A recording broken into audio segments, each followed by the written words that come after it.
Jadi ketika pertanyaan apakah ada sanksi ataukah tidak, secara tegas saya mengatakan ada sanksi itu. Mengapa sanksi harus ada? Karena tadi dikatakan ini merupakan suatu kewajiban. Tak hanya Wakil Menteri Hukum dan HAM Profesor Dr. Edward Omar Syarif Hiyari yang mengatakan bahwa penolak vaksin bisa dipidana. Mengutip Undang-Undang tentang Kekarantinaan Kesehatan. Wakil Gubernur DKI Jakarta Ahmad Riza Patria juga mengatakan hal yang sama dengan mengutip peraturan daerah tentang penanggulangan COVID-19. Vaksinasi sebagai upaya untuk mengendalikan pandemi COVID-19 tentu harus didukung. Tapi memaksa orang lain untuk divaksin dengan memberi sanksi kurungan bahkan denda, rasanya kok seperti pelanggaran hak asasi manusia. Pemaksaan vaksinasi itu seperti mencirikan bentuk otoriternya suatu pemerintahan.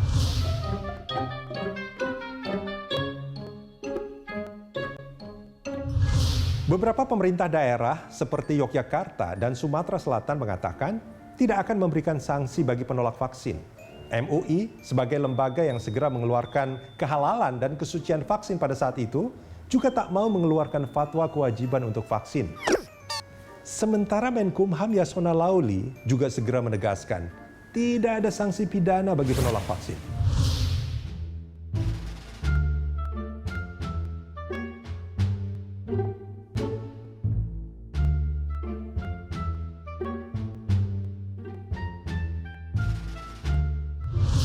Permasalahan vaksin adalah masih banyak masyarakat yang ragu soal keamanan dan kemanjurannya.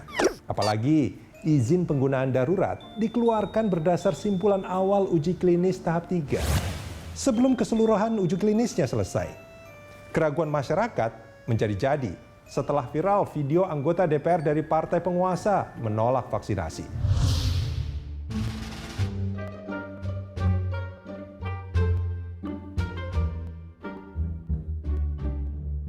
Saya tetap tidak mau divaksin, maupun sampai yang 63 tahun bisa divaksin. Saya udah 63 nih.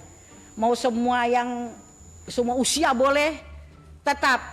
Misalnya pun hidup di DKI, semua anak cucu saya dapat sanksi 5 juta, mending gue bayar. Gue jual mobil kek. Kalau sebagian masyarakat menolak vaksin karena tak percaya soal keamanan dan kemanjurannya, masa sih harus dipaksa dengan sanksi pidana? Kalau itu betul-betul dilakukan, jangan-jangan pemerintahnya yang kurang kreatif atau bahkan putus asa untuk meyakinkan rakyatnya.